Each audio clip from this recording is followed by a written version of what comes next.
Shalom saudara terkasih, mari kita mulai Bible study kita pada malam hari ini ya.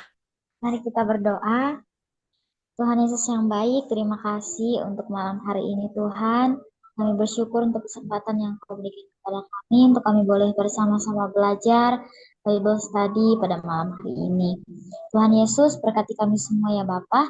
Berkati Bu Susan yang akan menyampaikan materi, biarlah materi ini boleh memberkati kami dan kami juga boleh belajar dari materi ini, boleh terus melakukan firman Tuhan dalam kehidupan kami. Terima kasih Tuhan Yesus, inilah kami dan kami serahkan waktu kami selanjutnya. Hanya di dalam nama Tuhan Yesus kami telah berdoa dan mengucap syukur, haleluya, amin. Amin. Shalom. Hari ini kita mau belajar tentang menghitung untuk kemuliaan, ketaatan dalam detail. Kita bisa baca bareng-bareng ya ayat-ayat ini. Mungkin seorang boleh baca 3 ayat. Dimulai dari saya ya. Inilah perhitungan tentang kemah suci, kemah hukum Allah yang dibuat atas perintah Musa, yaitu pekerjaan yang dilakukan oleh orang-orang Lewi di bawah pimpinan Itamar anak Harun, imam itu. Bezaleel bin Uri bin Hur dari suku Yehuda telah membuat segala yang diperintahkan Tuhan kepada Musa. Bersama-sama dengan dia adalah Oholiab bin Ahisamak dari suku Dan, seorang ahli pahat, ahli rancang, dan ahli sulam dalam kain ungu tua, kain ungu muda, kain kirmisi, dan lenan halus. Segala emas yang dipakai untuk segala pekerjaan mendirikan tempat kudus itu, yakni emas dari persembahan unjukan ada 29 talenta dan 730 shikal ditimbang menurut shikal kudus. Perak persembahan mereka yang didaftarkan dari antara jemaah itu ada 100 talenta dan 1775 shikal ditimbang menurut shikal kudus. Sebeka seorang yaitu setengah shikal ditimbang menurut shikal kudus untuk setiap orang yang termasuk orang-orang yang terdaftar yang berumur 20 tahun ke atas, sejumlah 603.550 orang. Dari 100 talenta perak itu dibuatlah alas-alas tempat kudus dan alas-alas tabir. 100 alas dari 100 talenta itu, 1 talenta untuk 1 alas. Dan dari 1775 shikal itu dibuatlah kait-kait untuk tiang-tiang, dilapisilah kepala-kepala tiang itu dan dibuatlah penyambung-penyambung untuk tiang-tiang itu. Tembaga hasil persembahan unjukan ada 70 talenta dan 2.400 shikal. Daripadanya dibuatlah alas-alas pada pintu kemah pertemuan, mesbah tembaga, dan kisi tembaga yang untuk mesbah itu, segala perkakas mesbah, alas-alas pelataran sekeliling dan alas-alas pintu gerbang pelataran, segala patok kemah suci dan segala patok pelataran sekeliling. Amin. Demikian pembacaan firman Tuhan dari Keluaran 39 ayat 21 sampai 31 ini. Keluaran 38 ayat 21 sampai 31 ini adalah bagian dari kitab Keluaran yang menceritakan pembangunan kemah suci atau tabernakel. Tempat ibadah portable ya. Jadi portable itu bisa bongkar pasang ya. Karena waktu itu kan bangsa Israel sedang ada di padang gurun. Sehingga mereka itu kan dalam perjalanan menuju tanah Kanaan. Nah, jadi dibuat portable supaya bisa dibawa kemana-mana ya. Sehingga dindingnya semua dari kain. Tapi kita lihat bahwa barang-barang yang ada di dalamnya itu semua dibuat dari emas dan perak ya. Nah, kenapa dibuat dari emas, perak, dan tembaga? Karena pada masa itu emas, perak, dan tembaga itu merupakan atau melambangkan logam yang mulia atau logam yang berharga. Logam yang berharga yang bagaimana? Logam yang melambangkan kemuliaan, kekudusan, dan kekuatan. Jadi kalau emas itu dia melambangkan kemuliaan, sedangkan kalau perak itu melambangkan kekudusan. Dan tembaga itu melambangkan kekuatan ya, karena kita tahu tembaga itu adalah logam yang cukup kuat ya. Nah, kemudian kita lihat, kalau kita baca tadi, proyek ini dipimpin oleh Bezaleel dan Oholiab. Nah, kita lihat bahwa Oholiab dan Bezaleel ini adalah orang-orang yang diurapi oleh Tuhan. Sehingga dia itu adalah seorang yang sangat berbakat ya, baik Bezaleel maupun Oholiab ya. Kalau kita lihat malah Oholiab ini dia adalah seorang ahli pahat, ahli rancang, ahli sulam. Saya tadi sempat lihat cek ya, Oholiab ini perempuan apa laki ya, tapi kayaknya mah laki-laki ya.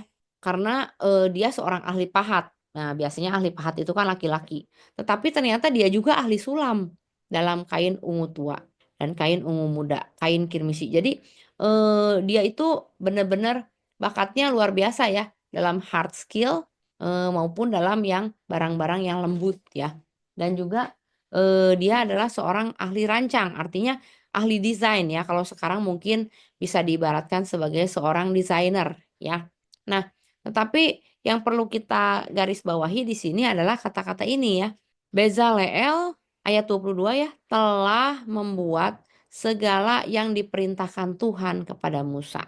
Jadi baik Bezaleel maupun Oholiab, mereka berdua membuat segala sesuatu seperti yang diperintahkan oleh Tuhan ya. Bahwa Tuhan memandu manusia, Tuhan menunjuk manusia atau memerintahkan kepada manusia untuk berbuat sesuatu. Tetapi Tuhan gak sembarangan tunjuk ya. Orang-orang yang ditunjuk oleh Tuhan pasti Tuhan perlengkapi dengan keahlian-keahlian. Sehingga kita bisa lihat nih, kalau kita baca di Keluaran 31 ayat 1 sampai 11 bahwa pekerjaan untuk Allah memerlukan keterampilan manusia yang juga dipandu oleh kuasa ilahi. Kita buka sebentar ya di dalam Keluaran 31 ayat 1 sampai 11. Di situ kita lihat bahwa ketika Allah menyuruh manusia berbuat sesuatu, Allah tidak membiarkan begitu saja, tetapi Allah memberikan petunjuk atau memberikan talentanya ya. Ayat yang kedua, lihat telah kutunjuk Bezaleel bin Uri bin Hur dari suku Yehuda, dan telah kupenuhi dia dengan roh Allah, dengan keahlian dan pengertian dan pengetahuan dalam segala macam pekerjaan ya, untuk membuat berbagai rancangan supaya dikerjakan dari emas, perak, dan tembaga. Dan terus sampai ayat yang ke-11. Jadi kedua orang ini sama Tuhan dikasih kecerdasan, dipenuhi oleh roh Allah dengan keahlian, pengertian, pengetahuan untuk segala macam pekerjaan. Jadi ketika kita memiliki keahlian, pengertian, dan pengetahuan, itu juga merupakan karunia dari Roh Kudus ya. Jadi karunia dari Roh Kudus bukan hanya terbatas pada 12 karunia Roh Kudus yang ada di 1 Korintus ya, tetapi ada banyak karunia Roh Kudus. Nah, segala sesuatu yang kita kerjakan sekarang juga merupakan karunia dari Roh Kudus ya. Jadi kita tidak bisa berkata bahwa karunia Roh Kudus itu hanya ketika berbicara dalam bahasa roh, penglihatan, nubuatan. Enggak cuma itu. Tetapi ketika kita memiliki keahlian, pengertian, pengetahuan untuk mengerjakan segala macam pekerjaan, itu pun karunia Roh Kudus karena itu adalah pemberian Tuhan ya. Kemudian kita lihat di ayat yang ke-21. Inilah perhitungan tentang kemah suci, kemah hukum Allah ya. Nah, jadi kita lihat di situ bahwa tabernakel atau kemah suci itu adalah tempat di mana hukum Allah atau Taurat itu disimpan. Artinya di mana Allah hadir di tengah-tengah umatnya. Di mana ada hukum Allah, di situ Allah hadir ya. Sehingga kemah suci adalah lambang kehadiran Tuhan. Minggu lalu kita membahas mengenai hadirat Tuhan ya. Nah, hadirat Tuhan itu kalau di dalam perjanjian lama itu diibaratkan di mana ada kemah suci, di situ ada hadirat Tuhan. Jadi bangsa Israel bisa langsung melihat hadirat Tuhan nyata di depan mata mereka. Lalu bagaimana dengan kita saat ini? Bagaimana kita bisa melihat hadirat Tuhan nyata di depan mata kita? Nah, hadirat Tuhan bisa kita rasakan melalui iman kita. Ya, ketika kita beriman, ketika kita percaya kepada Tuhan Yesus, kita beriman bahwa Roh Allah diam di dalam kita, maka hidup kita atau tubuh kita ini adalah hadirat Tuhan. Tubuh kita ini sama dengan kemah suci. Makanya Rasul Paulus mengatakan di dalam salah satu suratnya bahwa tubuhmu adalah bait Allah, bait Roh Kudus. Sama, berarti tubuh kita ini adalah kemah suci. di mana Roh Allah hadir, ya. Hadirat Allah ada di dalam hidup kita, ada di dalam hati kita ketika tubuh kita menjadi bait suci. Karena itu jangan bermain-main dengan tubuh kita, karena tubuh kita sama dengan kemah suci di mana Allah hadir, ya. Kemudian kita juga lihat yang berikutnya adalah ayat yang ke-24 dan 29, ya. Istilah ini merujuk pada sumbangan sukarela yang diberikan dengan hati yang rela, mencerminkan ketaatan dan pengabdian umat, ya. Jadi kita lihat di sini adalah segala emas yang digunakan untuk pekerjaan itu, untuk segala tempat kudus itu, yaitu emas hasil persembahan unjukan, ya. Jadi persembahan unjukan itu adalah persembahan sukarela, ya, yang diberikan oleh orang Israel dengan cuma-cuma dan diberikan dengan hati yang rela, ya. Karena Alkitab juga menyatakan ya bahwa Allah mencintai atau mengasihi atau menyukai orang-orang yang memberi dengan sukarela, memberi dengan sukacita, ya.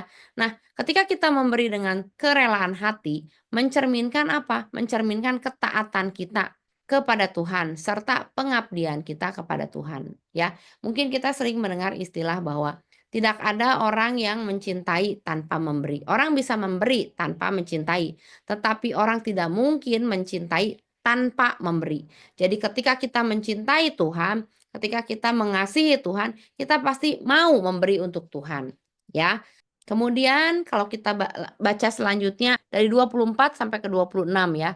Segala emas yang digunakan untuk pekerjaan itu, untuk segala sesuatu pada tempat kudus itu, yaitu emas hasil persembahan unjukan. Ada 29 talenta dan 730 sikal menurut sikal tempat kudus, ya. Kemudian perak yang diperoleh dari orang-orang yang dicatat dalam perhitungan umat berjumlah 100 talenta dan 1775 sikal menurut sikal tempat kudus, ya. 1 beka seorang, yaitu setengah sikal menurut sikal tempat kudus untuk setiap orang yang dicatat yang berumur 20 tahun ke atas berjumlah 603.550 orang. Sikal tempat kudus itu apa sih? Ya, sikal tempat kudus itu adalah satuan berat khusus yang digunakan dalam konteks ibadah, ya. Nah, ini menunjukkan standar kekudusan atau ketepatan dalam pelayanan kepada Allah. Jadi, Allah memberikan perintah begitu presisi ya kepada Bezaleel dan Aholiab ini bahwa emasnya itu 29 talenta. 730 sikal, ya. Peraknya itu 100 talenta dan 1775 sikal. 1 beka seorang, yaitu setengah sikal, ya. Nah, kita bisa lihat ini begitu presisi, diukurnya dengan sikal tempat kudus. Yang artinya apa? Artinya Allah sangat memperhatikan detail. Tuhan memberikan satu standar yang jelas kepada setiap orang dalam melakukan perintahnya. Tuhan mempunyai standar kekudusan dan ketepatan dalam pelayanan kepada Allah. Jadi, ketika kita datang kepada Allah untuk melayani, jangan pernah kita take it for granted ya, atau bermain-main. Ah, udahlah, dah nggak ada yang tahu. Ah, udahlah, dah saya juga nggak apa-apa, biasanya juga begini aja. Enggak ya. Karena Allah menginginkan sesuatu, Allah punya standar untuk pelayanannya, untuk melayaninya, ya. Sehingga dan Allah menilai ketaatan kita dari apakah kita mengikuti standar Tuhan atau tidak, ya.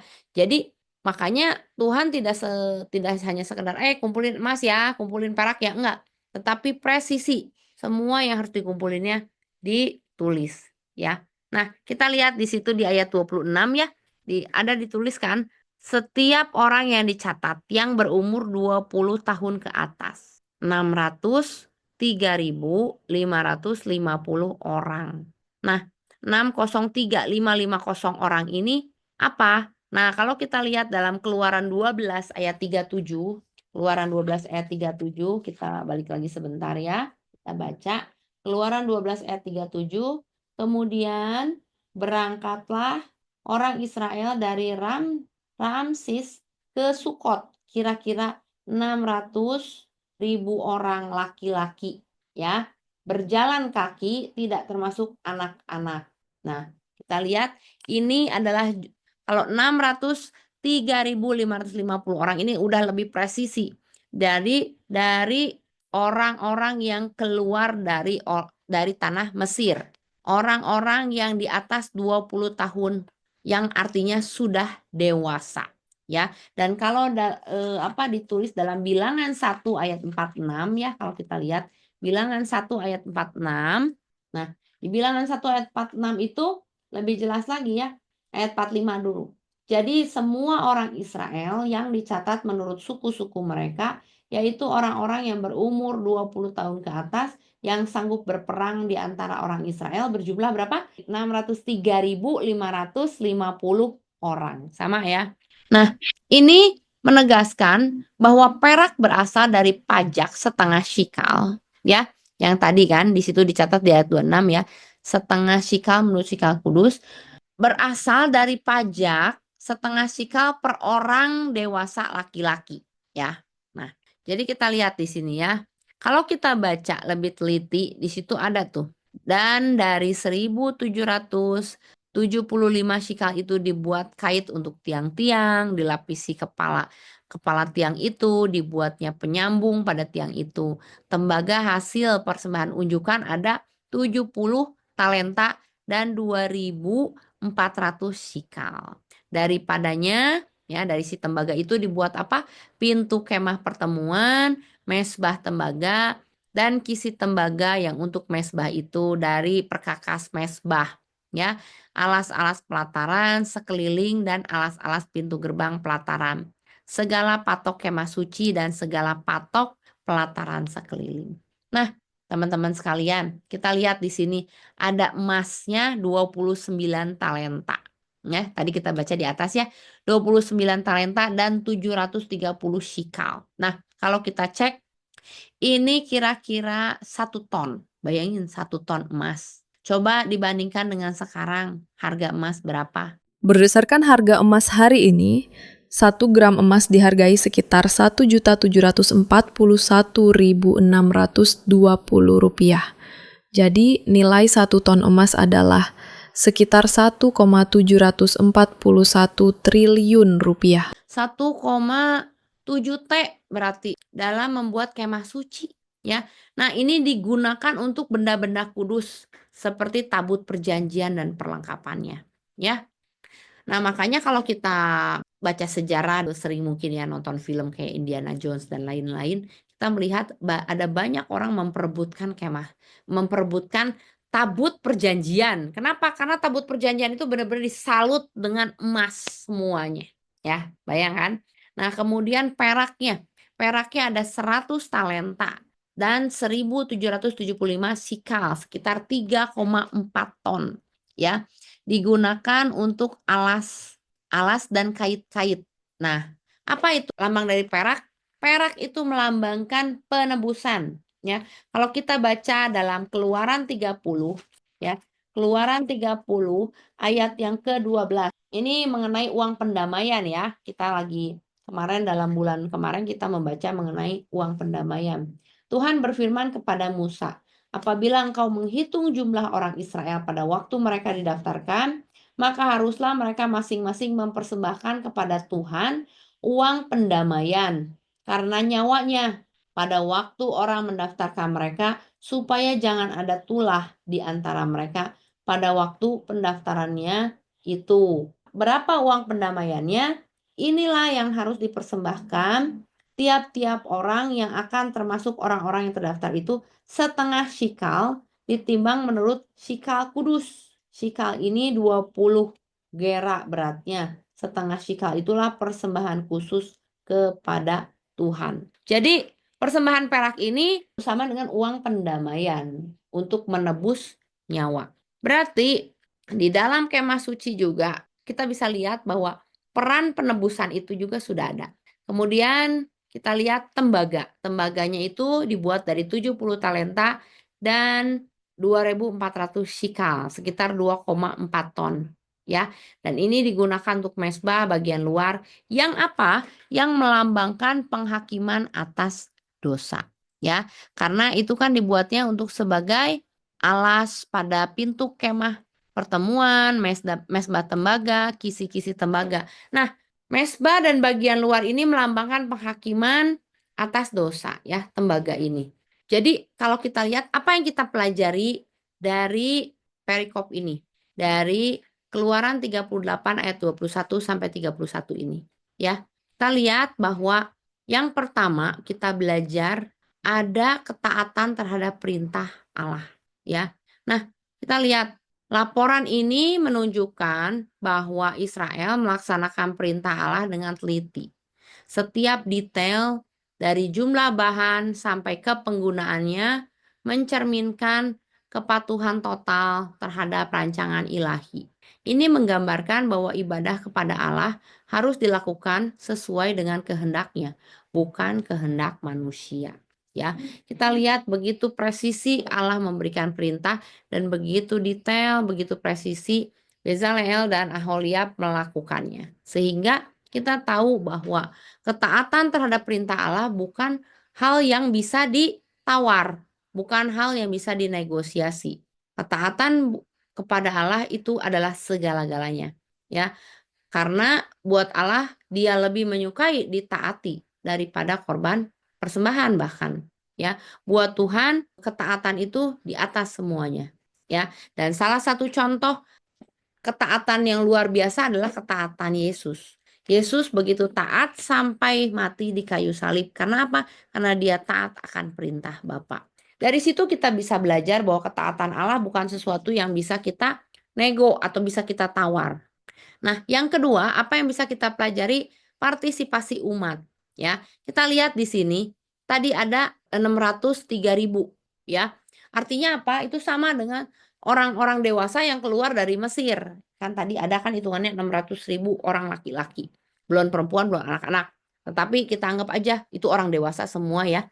Nah, berarti ketika membuat kemah suci tidak dikerjakan oleh sebagian atau sedikit orang, tetapi dikerjakan oleh seluruh orang, ya. Seluruh laki-laki yang dianggap dewasa yang sudah berumur 20 tahun. Artinya ada partisipasi ya dari semua orang. Persembahan sukarela dan pajak menunjukkan keterlibatan seluruh umat dalam pekerjaan Allah, baik yang kaya dengan emas maupun yang sederhana dengan tembaga. Semuanya berkontribusi ya. Jadi hal ini menggambarkan apa? Bahwa setiap orang memiliki peran dalam membangun komunitas kudus ya. Siapapun kita di dalam jemaat, di dalam gereja, kita punya peran masing-masing untuk membangun komunitas kita. Baik itu kaum ibu, kaum bapak, sekolah minggu, remaja, kaum muda ya semua punya peran ya. Baik itu dia WL, dia singer, pemain musik, semua pengkhotbah, usher, multimedia semua punya peran dalam membangun jemaat. Sehingga kita tidak bisa mengatakan bahwa pelayanan saya mah cuma nyapu gereja, nggak ada artinya. Oh tidak, sekecil apapun yang kita lakukan untuk Tuhan itu adalah kontribusi kita dalam membangun tubuh Kristus, dalam membangun komunitas kudus ya. Sehingga sekecil apapun pelayanan yang kita lakukan, jangan lakukan dengan main-main. Kita bisa lihat ketika kemah suci ini dibangun dengan partisipasi umat, maka kita juga sebagai umat, sebagai jemaat Tuhan harus berpartisipasi di dalam membangun komunitas kudus. Ya, kita tidak bisa menganggap diri kita, oh karena kita nggak punya apa-apa, karena kita miskin, karena kita bukan siapa-siapa, ya udah aja saya mah diem aja, nggak usah ngapa-ngapain, nggak usah ikutan. Enggak, ya. Tapi kita harus lihat apa yang bisa kita kontribusikan untuk komunitas kudus kita, ya, untuk gereja kita. Sekecil apapun pelayanan kita, Tuhan lihat. Ya. Makanya kan Tuhan marah kepada yang punya 1 talenta bukan karena dia cuma punya 1, tetapi Tuhan marah kepada yang punya 1 talenta karena dia tidak mau mengerjakan apa-apa. Itu yang Tuhan nggak suka. Ya, karena dia mengubur talentanya. Mengubur talenta itu artinya dia tidak mau berperan aktif atau berkontribusi dalam membangun komunitas kudus atau dia tidak mau berkontribusi dalam pelayanan Tuhan. Mungkin juga karena dia kecil hati, saya cuma dikasih satu. Atau dia marah karena saya cuma punya satu. Atau dia merasa sirik kepada yang 5. Atau dia merasa, kok Tuhan gitu ya, saya cuma dikasih satu gitu ya. Nah, tapi buat Tuhan bukan satunya yang dinilai, tetapi usahanya dalam memberikan kontribusi terhadap si 1 talenta itu. Ya, yang Tuhan lihat adalah motivasi kita, yang Tuhan lihat adalah effort kita. Nah, kalau kita malah menguburnya atau memendamnya, ya, itu yang membuat Tuhan marah. Apapun pekerjaan kita, apapun pelayanan kita, mari kita sama-sama berkontribusi dalam membangun komunitas kudus. Lalu yang ketiga, apa yang kita pelajari mengenai kekudusan dan ketertiban, ya. Seperti yang tadi sudah kita pelajari bahwa penggunaan sikal tempat kudus di dalam ayat ini kan semua diukur menurut sikal tempat kudus. Itu dan kita juga lihat di ayat yang ke-21 kan, segala pekerjaan itu dilakukan oleh orang-orang Lewi di bawah pimpinan Itamar. Berarti anak Harun atau Imam Itamar ini mengawasi jalannya pembuatan kemah suci ini, ya. Nah, ini menekankan bahwa segala sesuatu yang berhubungan dengan Allah harus suci dan teratur, ya. Karena diawasi, karena ada yang memonitor. Kemudian juga ukurannya jelas, presisi ya. Karena itu kita melihat bahwa Allah tidak main-main dengan tempat kudusnya. Nah, kalau kita lihat dengan tubuh kita yang sebagai kemah suci yang tadi sudah saya sebutkan di awal, Allah juga tidak main-main dengan hidup kita, ya. Allah ingin hidup kita itu menjadi suci dan teratur, ya. Karena apa? Karena Allah juga, karakter Allah itu adalah kudus dan teratur. Allah juga tertib, Allah juga kudus, ya. Kita mengenal bahwa Allah kasih, tetapi jangan lupa selain kasih Allah juga kudus dan teratur. Sehingga Allah tidak mau kita bermain-main dengan kekudusan dan keteraturan ya dalam hidup kita. Ya, Allah nggak mau hidup kita berantakan. Oke, kita pernah berbuat dosa di belakang, hidup kita berantakan, amburadul nggak apa-apa. Tapi kita datang kepada Tuhan, kita bertobat dan kita mau memulai hidup baru yang teratur. Karena itu Tuhan memberikan Alkitab kepada kita. Alkitab itu adalah perjanjian lama dan perjanjian baru yang mengatur bagaimana cara kita hidup, ya. Jadi Tuhan gak mau lagi kita hidup asal-asalan. Perjanjian lama begitu ketat peraturannya. Tuhan memperbaharuinya dengan perjanjian baru. Tetapi bukan berarti terus kita jadi kita kan penuh dengan kasih. Hidup dalam anugerah. Jadi asal-asalan. Enggak. Tetap dalam perjanjian baru ada aturan-aturan hukum-hukum Allah yang perlu ditaati. Karena apa? Karena karakter Allah adalah teratur, ya. Kemudian yang keempat, apa yang kita pelajari adalah pelayanan yang diurapi, ya. Tadi kita udah baca ya dan kita udah diskusi di awal, Bezaleel dan Aholiab ini dipenuhi oleh Roh Allah, menunjukkan bahwa pekerjaan untuk Allah membutuhkan lebih dari sekedar keahlian manusia, keterampilan manusia, tetapi mereka memerlukan tuntunan dari Roh Kudus, ya, pimpinan dari Roh Kudus untuk membuat apa yang Tuhan mau. Jadi kita lihat bahwa pelayanan kita bukan hanya sekedar kita jago, kita hebat ya, tetapi kita perlu tuntunan Roh Kudus. Bukan hanya karena kita pintar bicara, kita bisa khotbah atau kita bisa pimpin komsel ya. Bukan hanya kita sekedar pintar nyanyi, kita bisa jadi WL, jadi singer atau pintar main musik ya. Tetapi kita juga memerlukan tuntunan atau pimpinan kepenuhan dari Roh Kudus ya. Karena tanpa kepenuhan dari Roh Kudus, tanpa urapan yang dari Roh Kudus, pelayanan kita akan sia-sia. Kita tidak melayani Tuhan. Itu mah sama aja dengan kita konser seperti konsernya Noah atau konsernya Padi gitu ya. Atau konsernya Coldplay ya, Bruno Mars sama. Kenapa? Karena mereka konser hanya menunjukkan kompetensi mereka, keahlian mereka sebagai manusia dalam bernyanyi, dalam dancing dan lain-lain. Tetapi kita tidak seperti itu. Karena kita melayani Allah yang Maha Kudus, melayani Allah yang Maha Suci, Allah Raja di atas segala raja, pencipta langit dan bumi dan termasuk pencipta kita nggak bisa main-main. Kita perlu tuntunan atau kita perlu pimpinan urapan dari Roh Kudus ya, yang bisa melayakkan kita untuk melayani Tuhan, melayani jemaat Tuhan ya. Jadi pelayanan kita perlu diurapi oleh Tuhan. Lalu kemudian apa yang harus kita lakukan? Ini yang terakhir ya. Yang pertama, tadi kita belajar bahwa ketaatan kepada panggilan Allah dalam pekerjaan kita.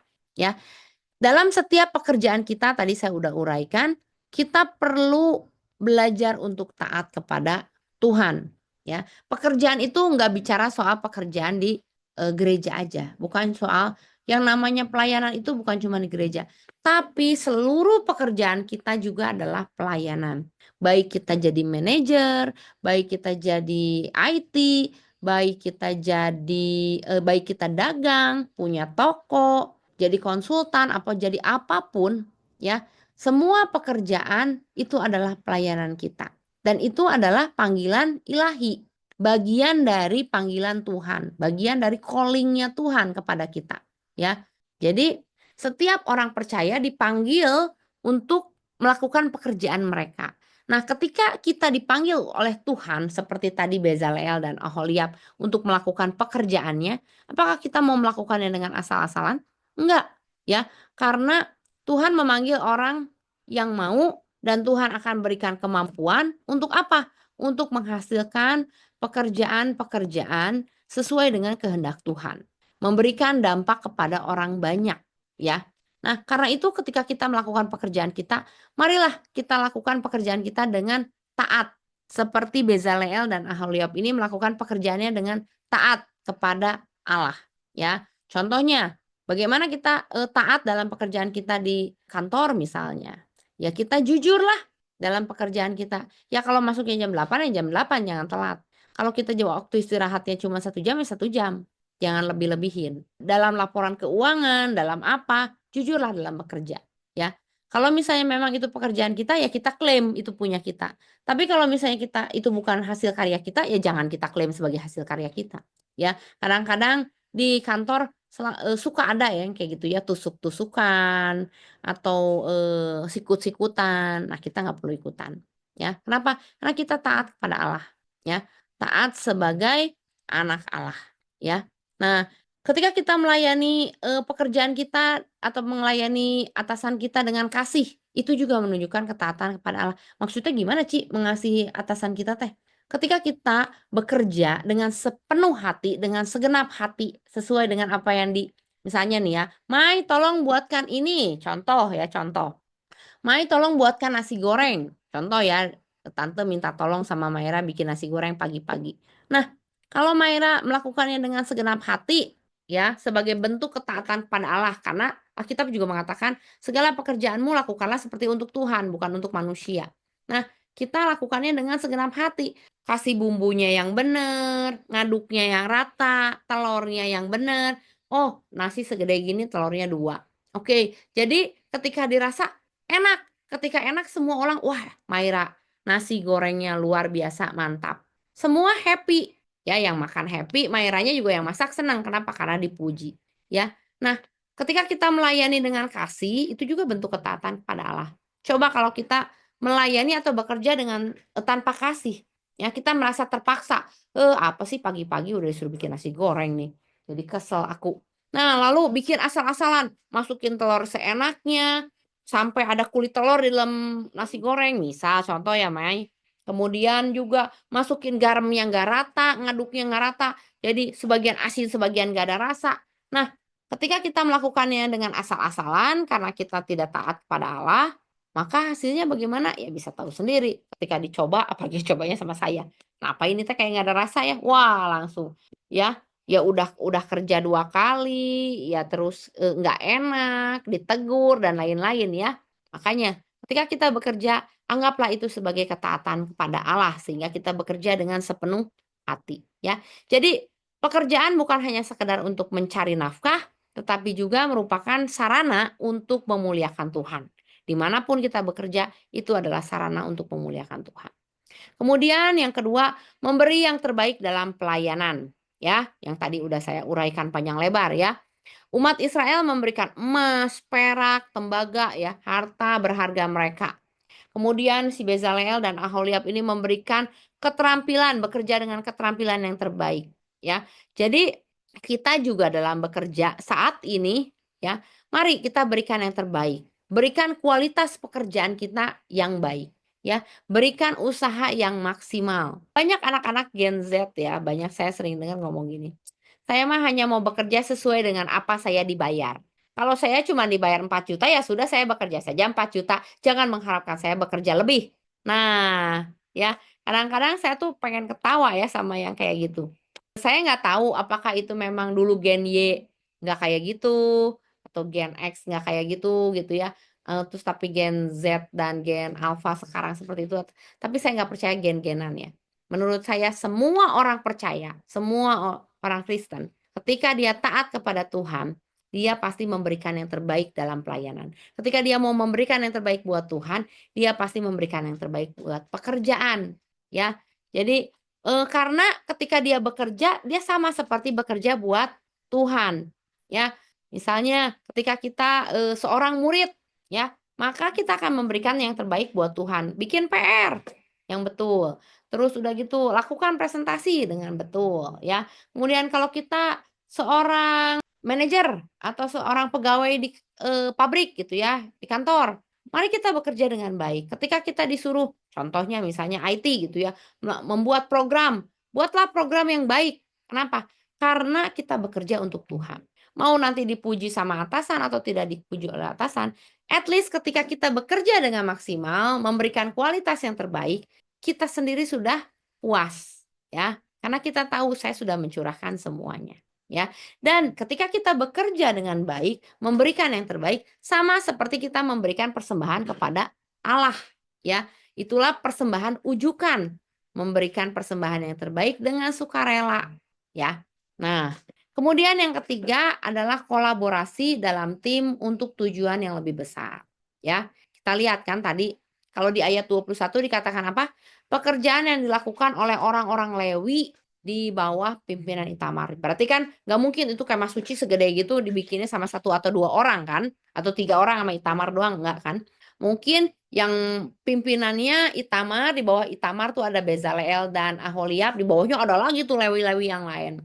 Karena kalau cuma 3-an mau ngapain diawasin, tapi karena banyak itu diawasin, ya.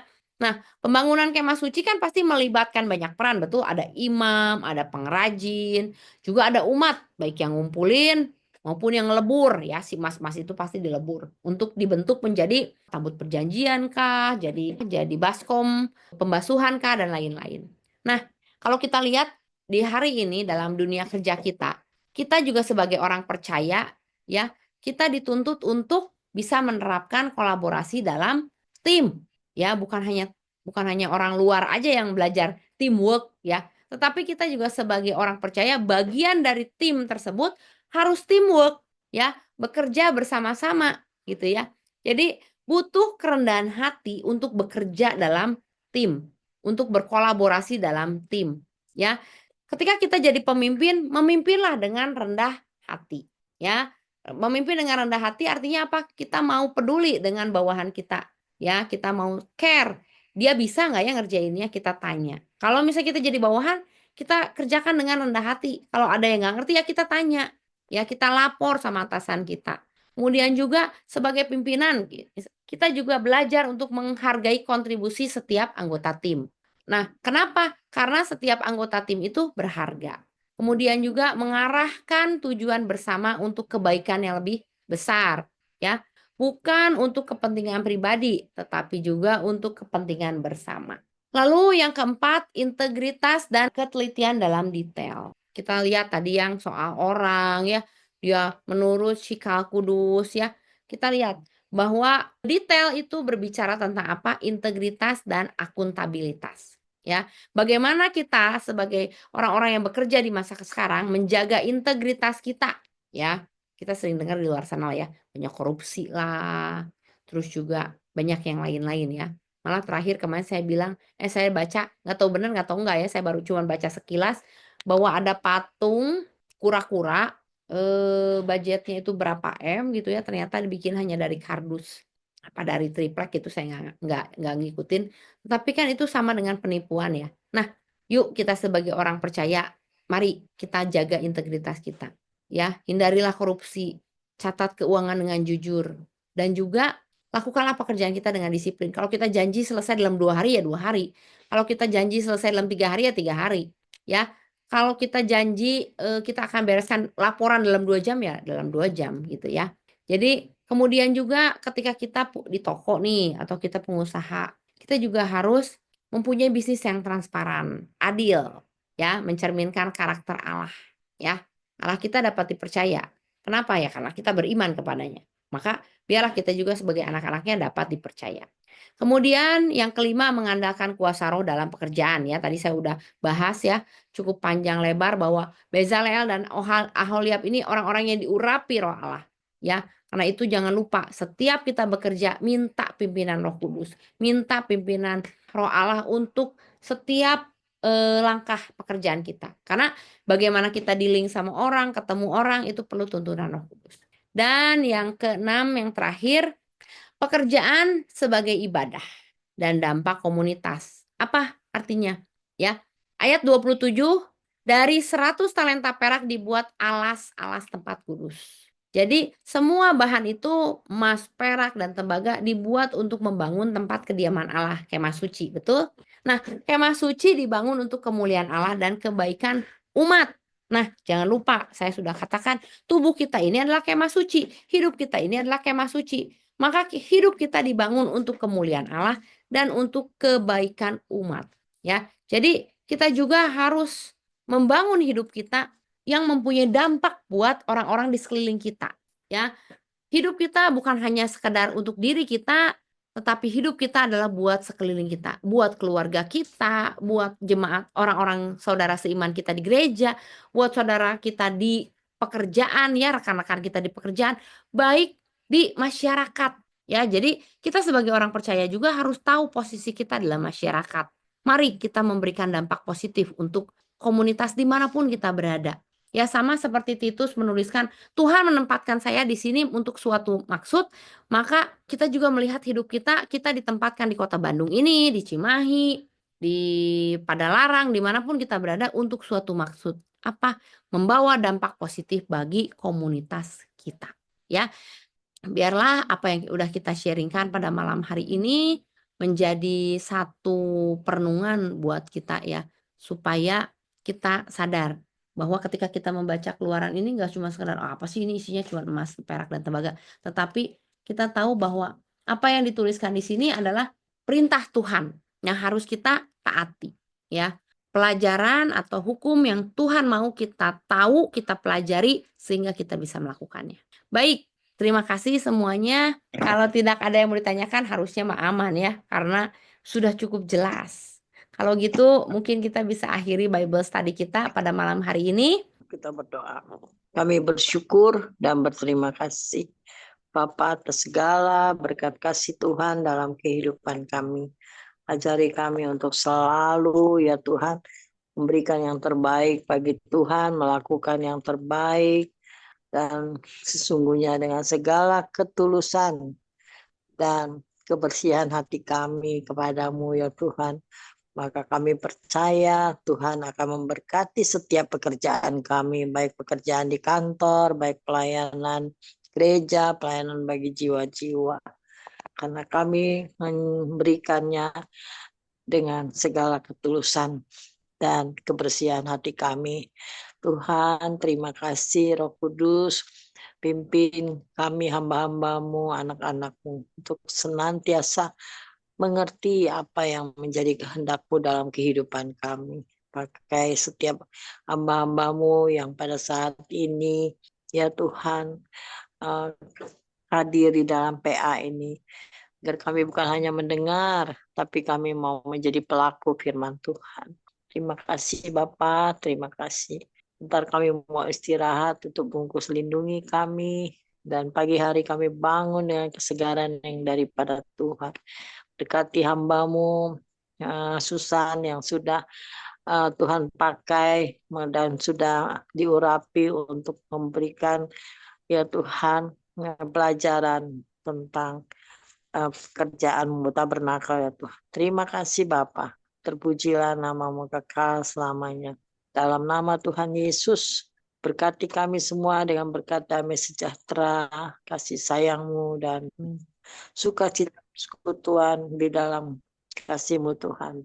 Dalam nama Tuhan Yesus kami terima berkat Tuhan. Kita sama-sama doa Bapa kami yang ada di surga, dikuduskanlah namamu, datanglah kerajaan-Mu, jadilah kehendak-Mu di bumi seperti di surga. Berikanlah kami pada hari ini makanan kami yang secukupnya, dan ampunilah kami akan kesalahan kami, seperti kami juga mengampuni orang yang bersalah kepada kami. Dan janganlah membawa kami ke dalam pencobaan, tetapi lepaskanlah kami daripada yang jahat, karena Engkau yang punya kerajaan, kuasa, dan kemuliaan sampai selama-lamanya. Amin. Tuhan berkati. Amin. Tuhan berkati. Jangan lupa pencet like dan subscribe video ini ya, dan juga jangan lupa di komen. Oke? Bye bye.